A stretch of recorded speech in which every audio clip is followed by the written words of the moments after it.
Springs. They come in a variety of lengths and thicknesses. So how do we know what springs are best to use on our machines? Well, first let's understand the purpose of the springs, then let's explore how the different thicknesses affect performance. The rear spring's job is to counteract the pull of the coils on the armature bar. The coils pull the bar, the circuit is broken, and the rear spring lifts the bar back up. There has to be tension on the rear spring for it to pull the bar up.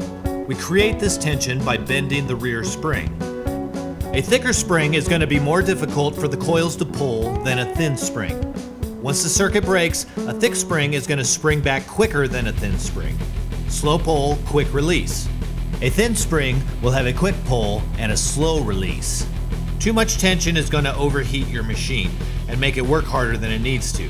There are two ways to check to see if you have too much tension on your rear spring. One, run the machine and put your thumb under the nipple. If the armbar stops, you have too much tension. Switch to a thinner spring. Two, watch the nipple from the side as it is running. You can see the stroke length. Now turn down the power. The stroke length should not change. If it does, you have too much tension. Switch to a thinner spring. So how much do we bend the rear spring?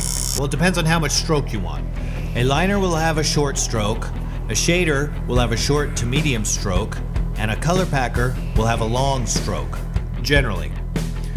Assemble your armature bar with a front and rear spring. Put the assembly on the rear of the frame and then bend it. Then put it on normal and tighten it down. Look at how the bar rests over the front coil. Is there a decent gap? Is the gap too small? Is the gap too much? Basically, you bend it and unbend it until you get it where you kind of like it. The gap should be slightly larger than what you want it to be.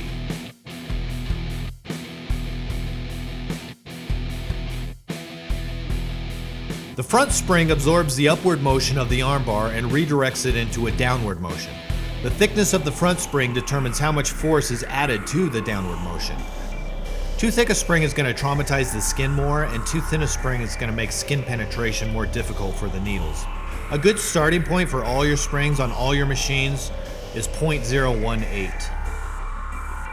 Press the armbar down, then let it up slowly. The front spring should touch the contact screw, and then the armbar should still continue to raise just slightly.